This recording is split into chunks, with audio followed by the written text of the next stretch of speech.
Vou falar da relação entre a fé cristã e a política num primeiro momento, dizendo como ela não se relaciona, e num segundo momento, dizendo como ela se relaciona, para que a gente possa, ao final dessa participação, ter um entendimento geral de como a fé cristã efetivamente pode se relacionar com a política.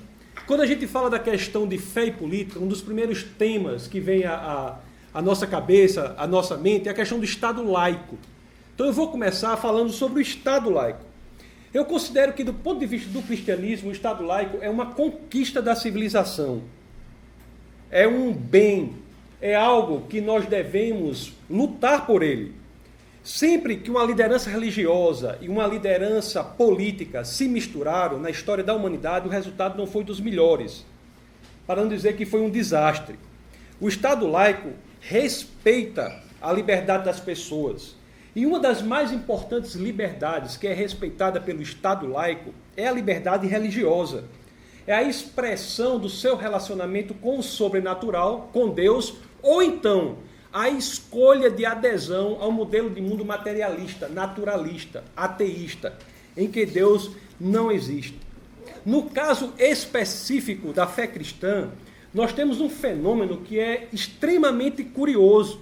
É interessante nós vermos que muitas pessoas atacam o cristianismo, e é muito comum ver isso nas universidades públicas brasileiras, como a partir de uma suposta plataforma de defesa do Estado laico.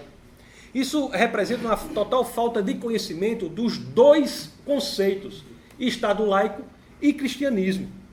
O Estado laico deve respeitar as convicções religiosas, deve promover o resguardo da liberdade como princípio fundamental, princípio nevrálgico, princípio visceral da vida humana.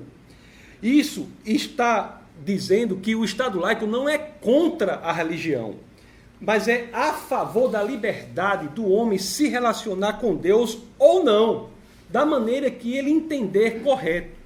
A plataforma do Estado laico, se entendida corretamente, não deve ser interpretada como um elemento de ataque à fé, mas sim o Estado laico deve garantir o exercício de qualquer religião, desde que, naturalmente, dentro dos princípios da lei. Parece que muitos não entendem isso.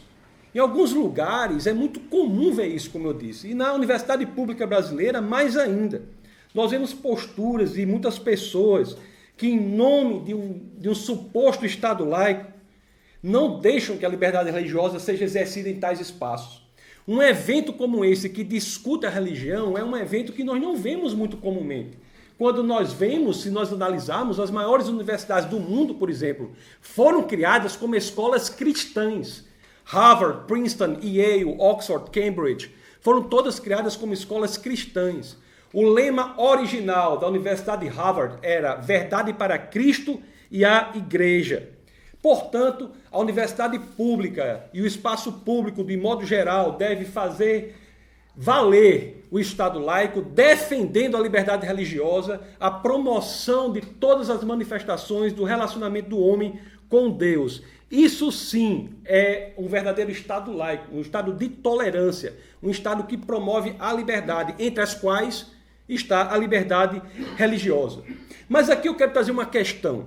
O que a fé cristã tem a dizer sobre o Estado laico? O que a fé cristã tem a dizer sobre o Estado laico? Primeiro, nós temos que esclarecer um ponto muito importante. A fé cristã ela deve ser entendida a partir de dois pilares centrais. Um é o livro sagrado do cristianismo, que são os 66 livros da Bíblia. 39 no Antigo Testamento, 27 no Novo Testamento. E outro pilar pelo qual a fé cristã deve ser entendida no estudo daquele que deu origem a esse entendimento, esse modelo de mundo, que é Jesus de Nazaré. Portanto, a Bíblia, a vida e a pessoa de Jesus de Nazaré são os elementos centrais que nós devemos levar em consideração para o entendimento do que seria a fé genuína, a fé cristã genuína. Dito isso, nós vamos ler aqui, eu vou ler para vocês, uma pequena passagem da biografia de Jesus de Nazaré. vamos ver como esse personagem, de acordo com a biografia dele, se comporta na relação dessa criação, nossa nova visão de mundo em relação ao Estado. Eu falo do biógrafo Mateus, que está lá no capítulo 22, nós vamos ler os versos 12 a 22. São os evangelhos, que são biografias de Jesus de Nazaré. Então Mateus diz assim, vamos ver a partir do 15, diz assim: então, retirando-se os fariseus, consultaram entre si como o surpreenderiam em alguma palavra, como surpreenderiam Jesus. E enviaram-lhe discípulos, juntamente com herodianos, para dizer-lhe: mestre, sabemos que és verdadeiro e que ensinas o caminho de Deus de acordo com a verdade, sem te importares com quem quer que seja, porque não olhas a aparência dos homens. Agora vem uma parte muito importante que nós temos que ver. O verso 17 diz assim: dize-nos, pois, que te parece? É lícito pagar tributo a César ou não? Estamos aqui diante do criador do cristianismo, daquele sem o qual o cristianismo não tem nenhum sentido, se esvai, que é Jesus de Nazaré, sendo perguntado sobre o eventual cumprimento de uma lei estatal, daquelas e das leis das quais nós não gostamos muito, que é o pagamento de tributos. O que é que esse líder diz? Aí, verso 18 do biógrafo Mateus diz assim: Jesus, porém, conhecendo-lhes a malícia, respondeu: por que me experimentais, hipócritas? Mostrai a moeda do tributo. Trouxeram-lhe um denário. E ele lhes perguntou: de quem é esta efígie e inscrição? Qual é a imagem que tem nessa moeda que você trouxe? Aí o verso 21 diz: responderam: de César. Então lhes disse, aí vem a resposta de Jesus, que é caracterizadora do posicionamento do cristão no que diz respeito ao Estado. Diz: dai, pois, a César o que é de César, a Deus o que é de Deus. Ouvindo isso, se admiraram e deixando-o foram. Nós vemos claramente aqui, com base nas escrituras que dão sustentação à visão de mundo cristã, mais especificamente no verso 21, que há duas esferas distintas, Estado e religião. Duas esferas. E Jesus se coloca aqui de maneira clara, interessado, não na esfinge que está na moeda, mas sim na esfinge que está no coração do homem. São duas perspectivas, são duas visões, são dois modelos de mundo totalmente diferentes. Jesus não foi um revolucionário político. Isso é um erro de acordo com as Escrituras, com a Bíblia. Se Jesus fosse um revolucionário político, ele teria sido um dos piores. Porque o que ele conseguiu politicamente, do ponto de vista natural, foi a morte dele e de todos do partido político dele. Jesus nunca quis ter liderança política. Você imagine, reunião nacional do partido. Jesus dizendo: pessoal, vamos nos reunir aqui, tem um plano. Qual é o plano? Vamos morrer. Vamos morrer. Vamos ser perseguidos, torturados e mortos. Aí todos teriam cumprido aquele plano, à exceção de João, né? Que foi o único daqueles discípulos que não foi morto, morreu na ilha de Patmos, onde inclusive escreveu o Apocalipse. A questão é, embora de forma pacífica, Jesus demonstra claramente que o interesse dele não é um Estado religioso, mas um Estado laico, uma esfera diferente.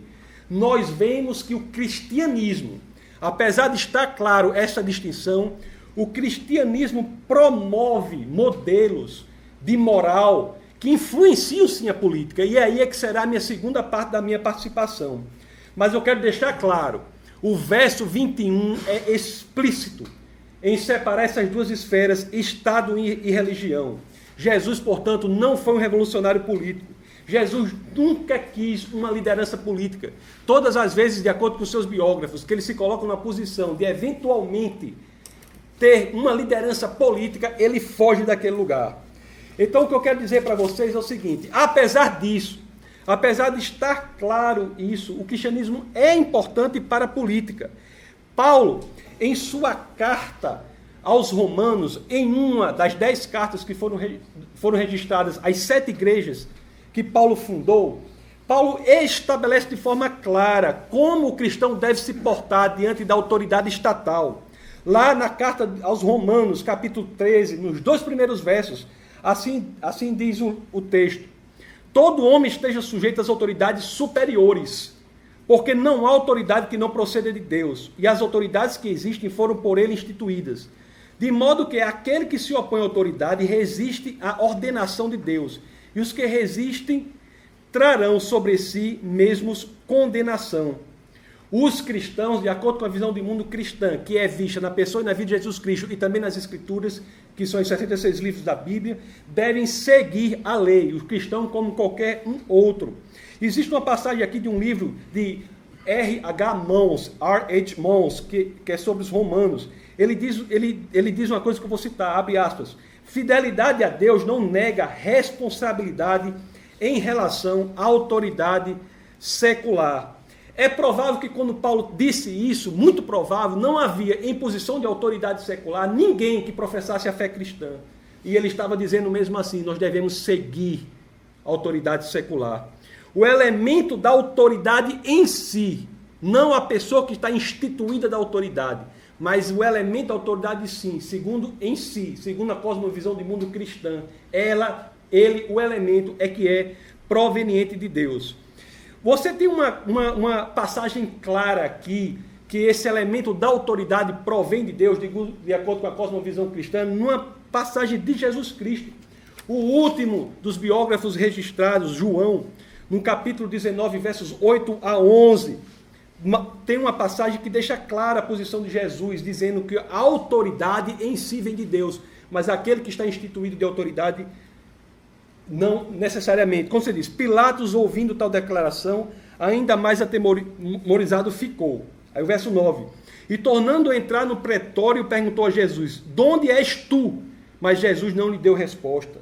Verso 10. Então Pilatos o advertiu. Não me respondes? Não sabes que tenho autoridade para te soltar e autoridade para te crucificar? Respondeu Jesus. Nenhuma autoridade teria sobre mim, se de cima não te fosse dada. Por isso, quem me entregou a ti, maior pecado tem.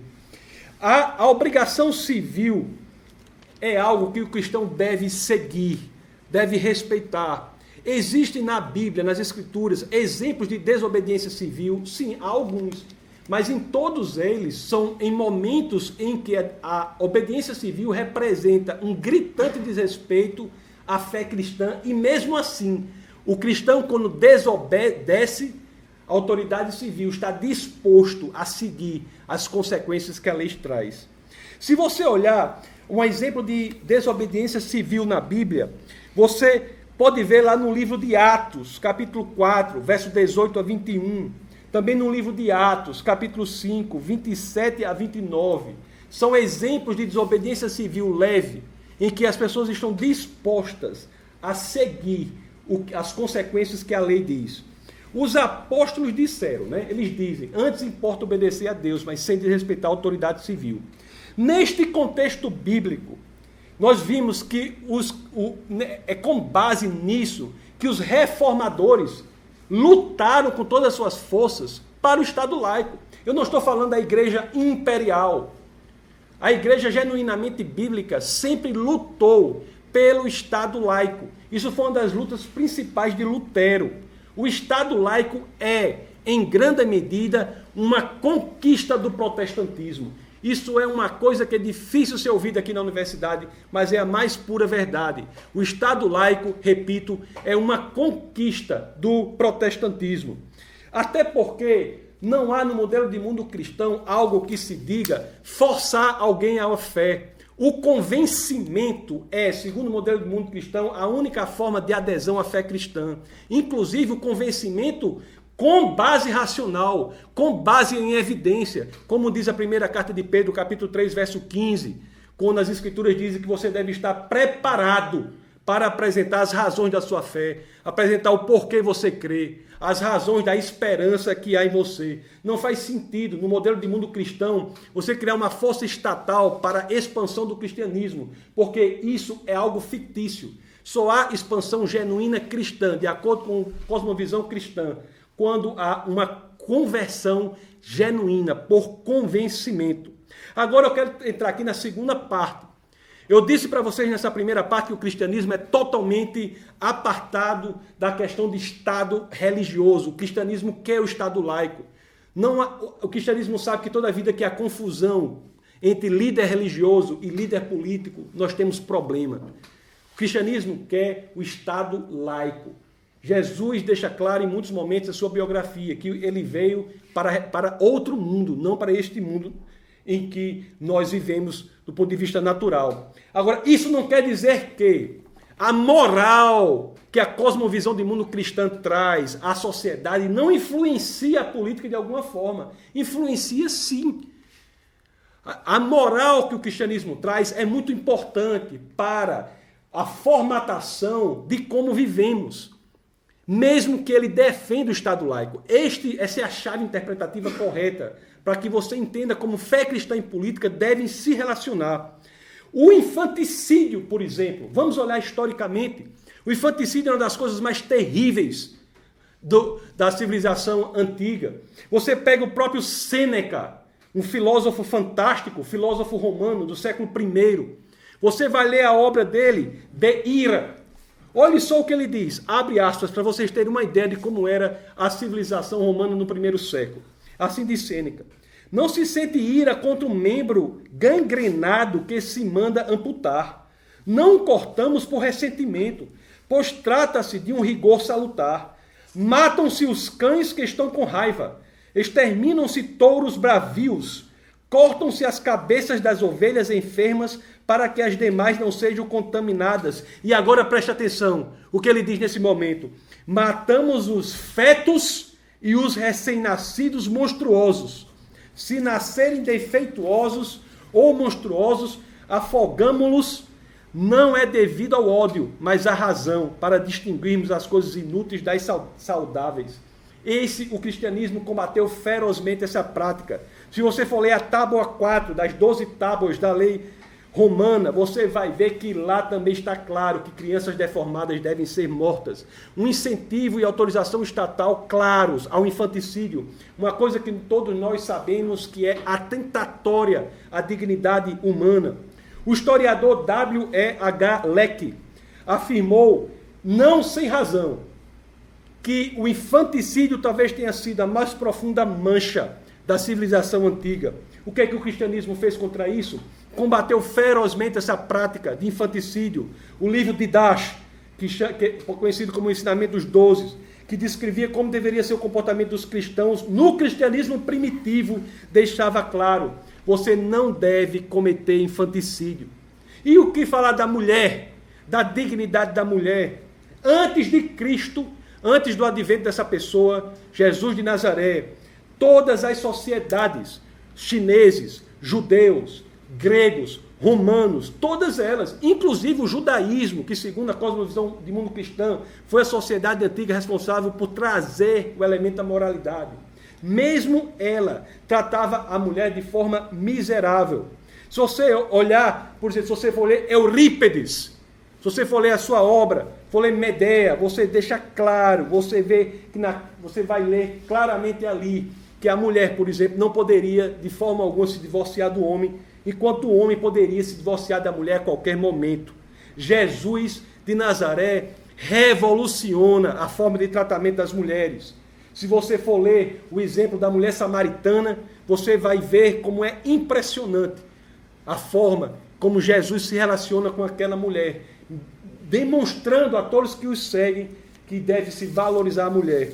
Vamos ver algumas práticas que são não cristãs que você tinha. Você tinha situações em que mulheres não podiam ir nem à sala quando havia um amigo do marido, nas sociedades antigas. Hoje, com o cristianismo, isso foi aberto para as mulheres. As mulheres puderam participar efetivamente da sociedade. O que dizer das instituições dos hospitais?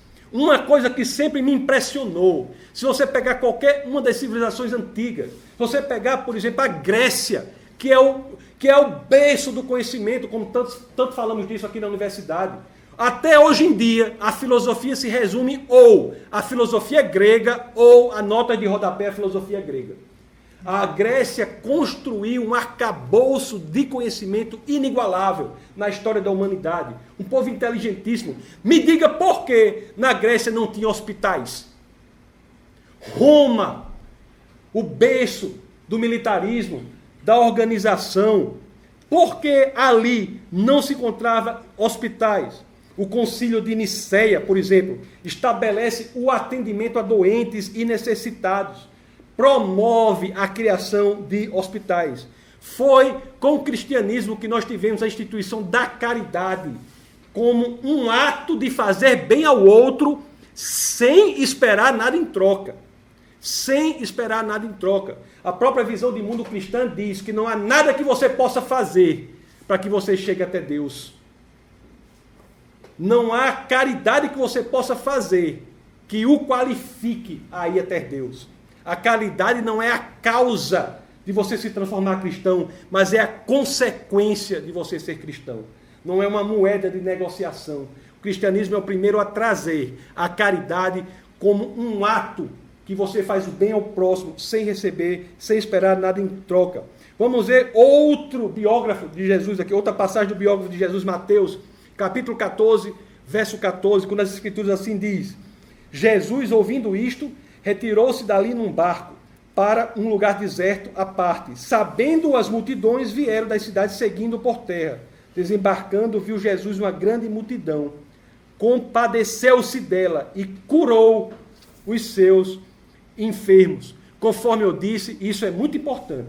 É o cristianismo que inaugura a caridade como atividade diversa daquela de se fazer o bem esperando algo em troca.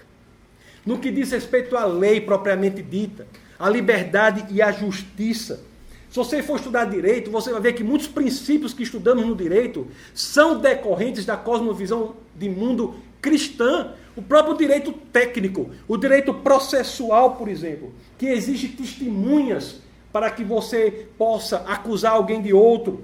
Esse critério de uma ou mais testemunhas para se acusar alguém de outra coisa está claro na cosmovisão de mundo cristã, no seu livro sagrado, mais especificamente Deuteronômio 19:15 e Mateus 18, do 15 ao 17.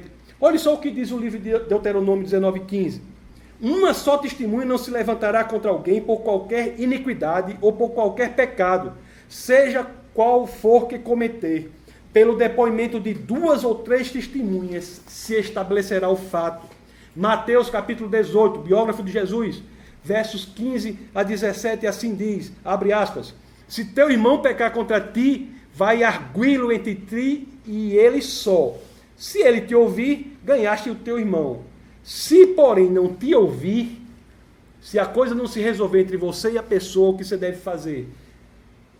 Continuando, toma ainda contigo 1 ou 2 pessoas, para que, pelo depoimento de 2 ou 3 testemunhas, toda palavra se estabeleça.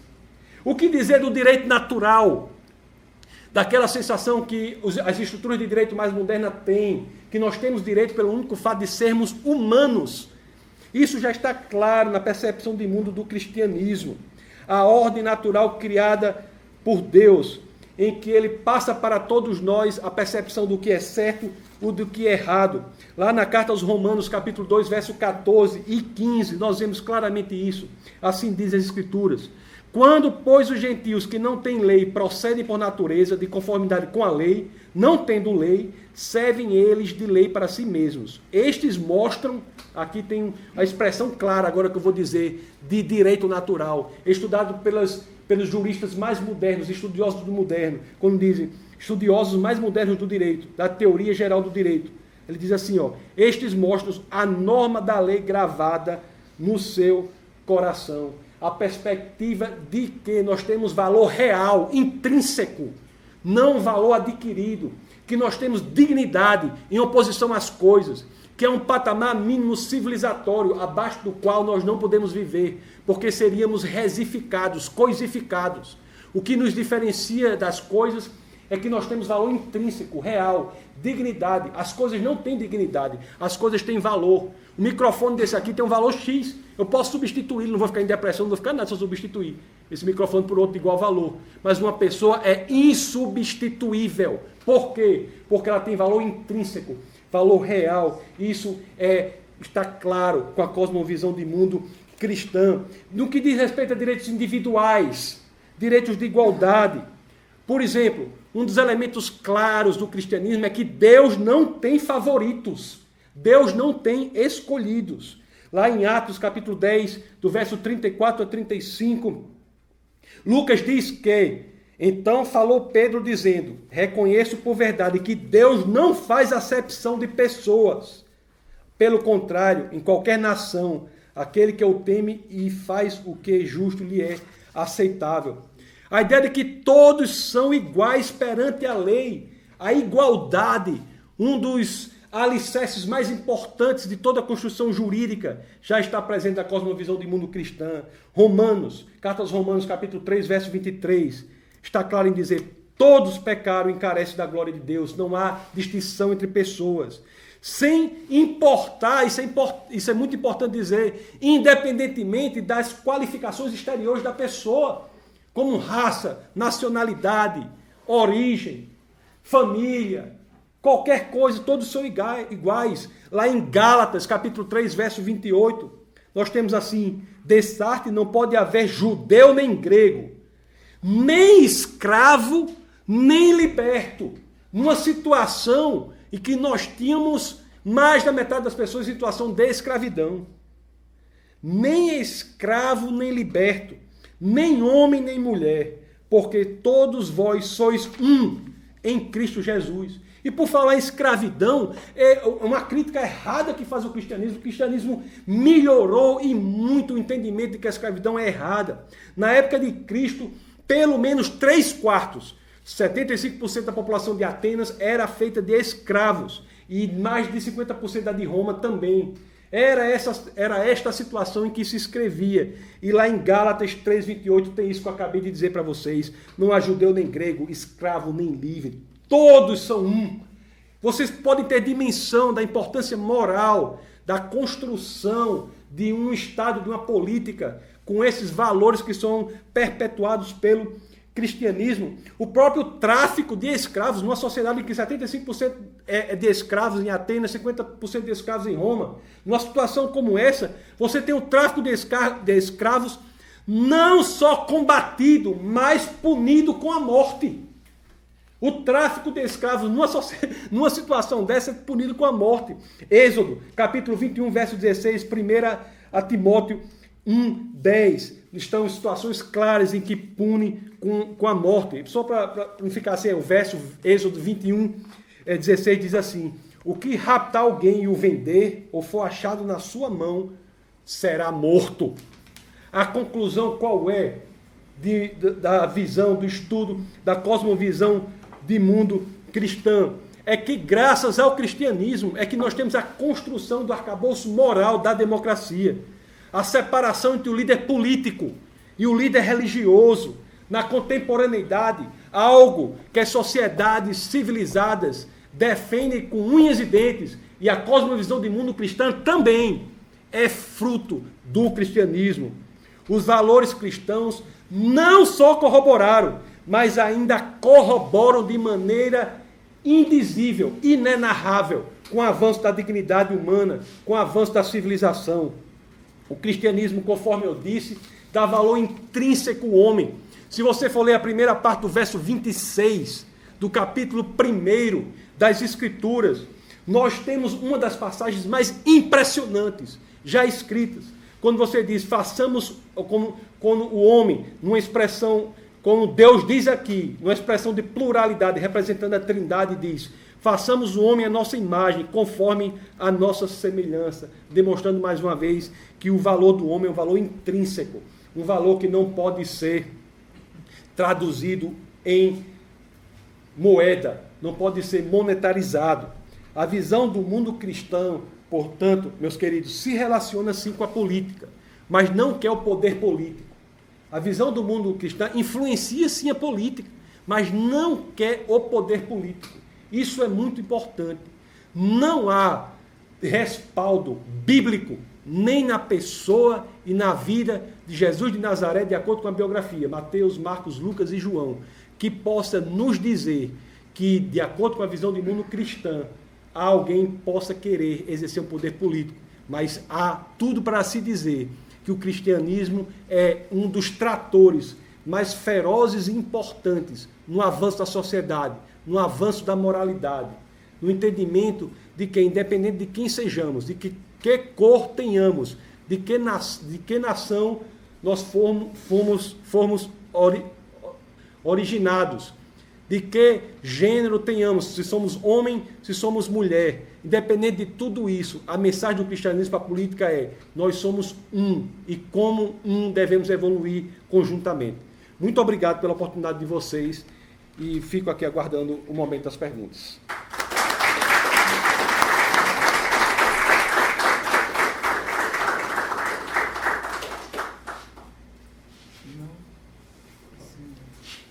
Boa noite.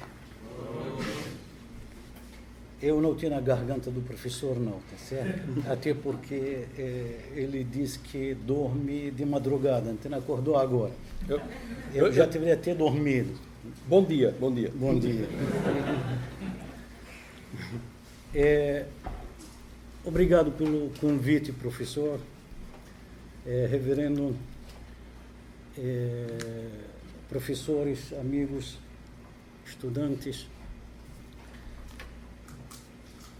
Meu nome é Muhammad Tawfiq, só para deixar claro que o Abdelhadi, a fonética ficou um pouquinho diferente, eu achei que ele estava falando de outra pessoa. Mas é o seguinte, gente, primeiro, é difícil falar do Islã, da sistema política no Islã, quando eu acho que a plateia não conhece o Islã, ou a maioria não conhece o Islã como deve conhecer. Então vai ficar um pouquinho estranho para vocês ouvir essas falas, porque vocês não têm base da crença, da conduta, dos pilares da fé islâmica. Quero deixar claro duas questões. Primeiro, o Islã baseia em duas fontes. A primeira, o Corão, que é a palavra de Deus revelada para o profeta Muhammad através do anjo Gabriel. A segunda fonte chamamos de Sunna. A Sunna, os ditos, os feitos do profeta Muhammad, os ensinamentos do profeta Muhammad. A segunda questão, hoje, no século XXI, na verdade, muitos séculos atrás, não há verdadeiro Estado Islâmico no mundo. Não há verdadeiro governo islâmico no mundo. Não tem. Tem dezenas de países muçulmanos, mas não há governo muçulmano. Só os governantes são muçulmanos, porque o Islã é uma coisa, o muçulmano outra coisa. Quando a gente fala da religião, e na árabe religião, din. Din quer dizer sistema de vida. Completa sistema de vida. Ou seja, o Islã não só ensina a nós como praticar 5 orações diárias. E por que praticar essas orações? Qual o objetivo dessas orações? O Islã não ensina a nós somente por que devemos jejuar o mês do Ramadã e como jejuar, qual o objetivo do jejum. O Islã não ensina a nós somente por que devemos pagar a caridade obrigatória. Quem deve pagar? Qual o valor? A quem pagar? Se em dinheiro, se em animais, se em ouro, se em grão, tendo um cálculo enorme. A gente paga 2,5% anual, por ano. 2,5% sobre seus lucros. Não todo mundo, só quem tem dinheiro. Quem não tem dinheiro recebe dinheiro. O Islã também ensina-nos as boas maneiras. O profeta Muhammad veio, ele diz, eu fui enviado para ensinar as boas maneiras. como comportar em casa, na rua, com terceiros, como falar, como vestir, como andar. Tudo isso aqui ensina. A religião ensina isso.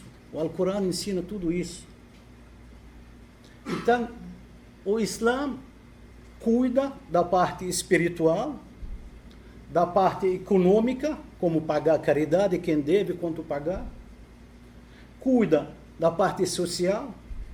Então, por que não cuida da parte política? Já está cuidando de tudo. Por que não cuida da parte política? Porque a política faz parte da nossa vida, de dia a dia. A gente respira política. A gente vive política. Não dá para se esconder. Eu sou religioso, não posso se meter na política. Quem diz? Por quê? Você tem medo de quem? Você tem medo de chegar lá roubar? Ou você tem medo de não cumprir a palavra de Deus? No Islã, o Islã ensina, então, como formar um Estado islâmico, como formar um governo islâmico. O Islã ensina como conduzir esse governo. Então, não há diferença entre o Islã e a política. Andam juntos. Os principais... A política no Islã baseada em alguns princípios. Primeiro, chamamos em árabe a-tawhid, ou seja, a unicidade de Deus. Deus é soberano. Quando fala de alguém soberano, porque tem poder. Se Deus é soberano e tem poder, então por que eu preciso dos outros? Se o poder está com o nosso Criador, que nos criou, que me faz respirar e falar e sentar com vocês comigo. Se ele tem todo esse poder, eu não preciso de outros. Então eu tenho que seguir a palavra de Deus para eu poder governar.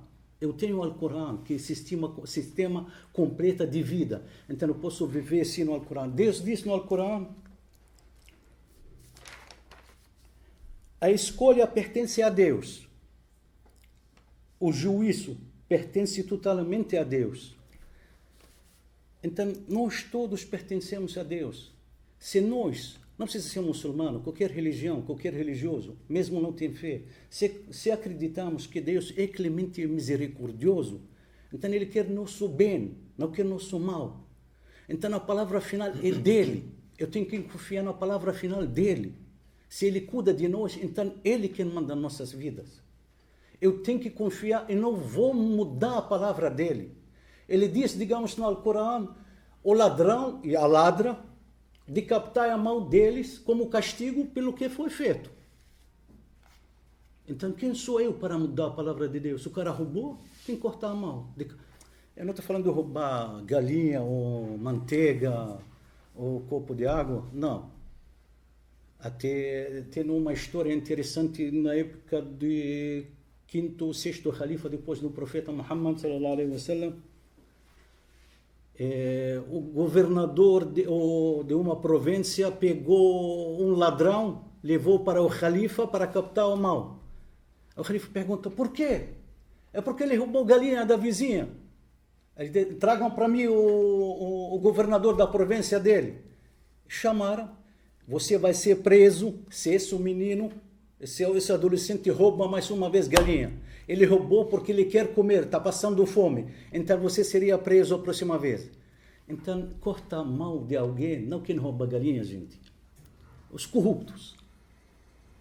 Os ladrões que não precisam. Aquele que tem tudo, mas rouba mais, para ter mais. E eu acho coisa maravilhosa. Não para nós no Brasil, porque todo mundo vai sair na rua sem animal. Mas estou falando geralmente. Mas Deus sabe exatamente o que a gente precisa. Então a gente confia na palavra dele. Então, segundo o princípio da política, do sistema político no Islã, Khalifa, ou Khalifat, Lagatar, o representante de Deus. Os representantes de Deus, aqueles que estão escolhidos pelo povo. Não quer dizer ele é um profeta, não. A gente não está falando dos profetas. Os representantes escolhidos pelo povo para governar o Estado, a cidade, o país, conforme a palavra de Deus. Essas pessoas geralmente são honestos, sábios, respeitados por todos. Eles têm que garantir que o povo cumprir a palavra de Deus.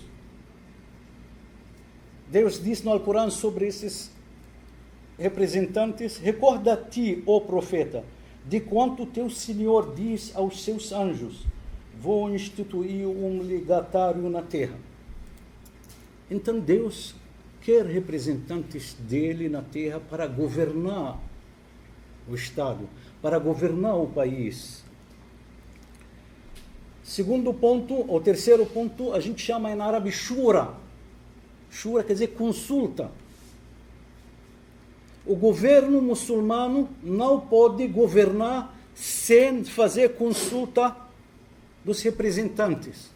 Ele não vai poder perguntar 100 milhões de pessoas, mas tem pessoas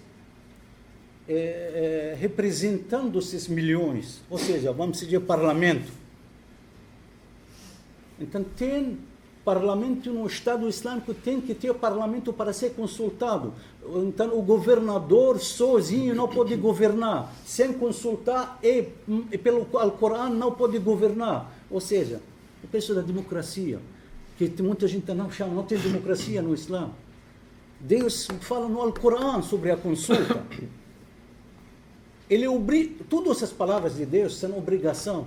Deus manda no Alcorão, não consulta nós. Vocês queriam fazer isso? Não, ele manda nós no Alcorão. Tudo que ele fala no Alcorão, a gente tem que cumprir. Ele diz: indulta-os, implora o perdão para eles e consulta-os nos assuntos do momento. Ou seja, está falando de consulta. Ele diz também que atendem ao seu Senhor, observam a oração, resolvem os seus assuntos em consulta.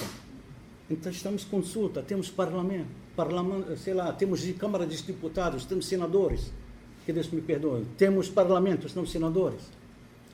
Pessoas que precisamos consultar para poder governar no país muçulmano. Este mostra que tem democracia. Este mostra que não há espaço para ditador no Islã. Não há espaço para rei no Islã. Não há espaço para sultão no Islã. Não há espaço para um príncipe no Islã. Ah, mas está cheio o mundo muçulmano. Mas a gente falou no início, o Islã é uma coisa, o muçulmano outra. A própria Arábia Saudita, que é o berço do Islã, onde tem o Kaaba. Não, o governo muçulmano não tem nada a ver com o Islã, o governo deles. Porque quem governa a Arábia Saudita? Rei. E no Islã, o rei é Deus. O único rei é Deus. Como você pode ter outro rei na Arábia Saudita? Então entendam, não há governo muçulmano nessa terra. Outro ponto, a sistema jurídico independente no Islã. Quando a gente falou de governador, ele não se mete com os juízes, porque o próprio governador pode ser levado à corte se precisar. Ou no Islã, Deus diz no Alcorão: ó crentes, pede firme sem observar a justiça, atuando como testemunhas, por amor a Deus, ainda que o testemunho seja contra vós mesmo, contra os vossos pais, ou contra os vossos parentes, seja o acusado rico ou pobre. Então tudo no Islã tem que ser julgado, não só porque o cara político, o filho do um rico, vai ser paga uma fiança milionária e seja solto. Todo mundo tem que pagar pelos crimes dele. Não tem a fiança no Islã. Aliás, no Islã, no Alcorão, diz: o assassino, se alguém matar, simplificar, se alguém matar ser humano, os familiares do morto têm o direito de matar o assassino. Olho por olho, dente por dente. Só que Deus fala para eles, seria melhor se perdoasse. Seria melhor para você se perdoasse. Terão o grande recompensa no dia do juízo final. Então você escolhe, se quer matar ou quer perdoar, e terá uma recompensa enorme. Ainda no Islã pode a família do assassino pagar uma quantia para a família da vítima. O estuprador, morto. O corrupto, morto. Porque são pessoas que prejudicaram os outros. Porque a gente tem que dar para eles privilégio para viver. A gente acha que a gente fica brincando nos corruptos aqui no Brasil, mas você sabe os milhões que eles tiram, eles poderiam alimentar milhões de crianças, escolas, hospitais. Esses caras têm que ser mortos, sim, pela lei no Islã. Mais uma vez, não há Estado Islâmico agora no mundo. Até o mundo muçulmano cheio de corruptos, de gente ruim. Estamos falando do Islã. A igualdade, parente a lei. Não há privilégios na base do estado, sei lá, social, posição social. Não há privilégio de descendência. Não, eu sou árabe, não pode. Não, eu sou cara africano, ele tem dinheiro, não pode ser julgado. Todos são iguais perante Deus, perante a lei. Então, o que eu quero dizer? Se Deus é Deus e César é César, no Islã não. Deus e César são juntos. Caminham juntos. César tem que governar conforme a lei de Deus. Se não, então você não pode pegar o livro sagrado de Deus e orar e rezar. Se você não quer governar conforme a palavra de Deus, melhor dizer que você não é muçulmano. Eu, como disse no início, infelizmente, quando a maioria ou alguns não têm base muito sólida do Islã, fica às vezes difícil entender, imaginar como é.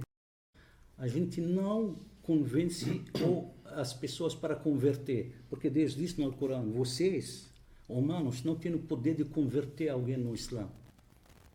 Então, o poder só de Deus para converter outro no Islã, tá certo? Então, agradeço muito. Qualquer pergunta, dúvida, estamos à disposição.